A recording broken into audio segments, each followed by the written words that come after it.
terasnya adalah kebudayaan dan muzik. Jadi muzik ini sebenarnya sebagai nadi kepada aktiviti di sana, sama ada ia berbentuk lagu-lagu contemporary yang sedia ada sekarang ataupun lagu-lagu bercorak kebudayaan.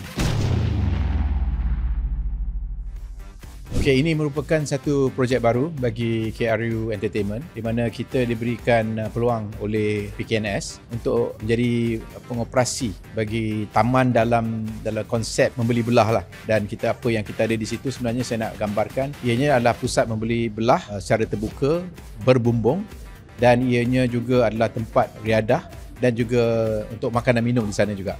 Jadi ianya dinamakan sebagai Aneka Walk kerana dia ada pelbagai aktiviti dan acara yang kami akan anjurkan sepanjang tahun, daripada contohnya pesta buku ataupun fashion, Islamic fashion, wedding fair dan sebagainya lah.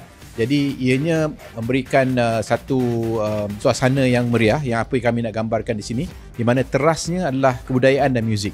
Jadi muzik ini sebenarnya sebagai nadi kepada aktiviti di sana, sama ada ia berbentuk lagu-lagu contemporary yang sedia ada sekarang ataupun lagu-lagu bercorak kebudayaan. Jadi secara keseluruhannya saya berharap ia menjadi pusat pelancongan di Shah Alam, dan bukan hanya mensasarkan pengunjung di sekitar Bandaraya Shah Alam tapi juga di seluruh tanah air, malah dari luar negara, dan untuk datang ke situ untuk beriadah bersama keluarga, rakan-rakan, dan pada masa sama juga membeli belah dan juga menikmati suasana yang serba indah.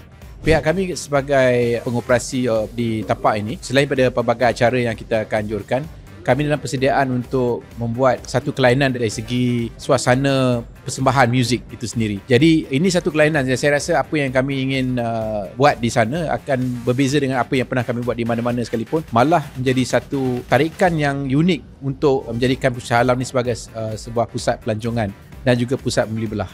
Pertama sekali saya berharap ini selepas kami buat pengoperasian di Taman Wetland Putrajaya kerjasama dengan Perbankan Putrajaya, kami berharap kerjasama dengan PKNS ini akan membuka lembaran baru bagi KRU juga untuk memulakan operasi kami di negeri Selangor. Ini sebagai cabang kami untuk masuk ke satu negeri yang lain daripada tempat sebelum ini, dan harapan kami akan terus berkembang lagi lah di sekitar Lembah Kelang dan juga seterusnya di Pantai Barat dan juga malah di satu masa nanti di Sabah dan Sarawak juga.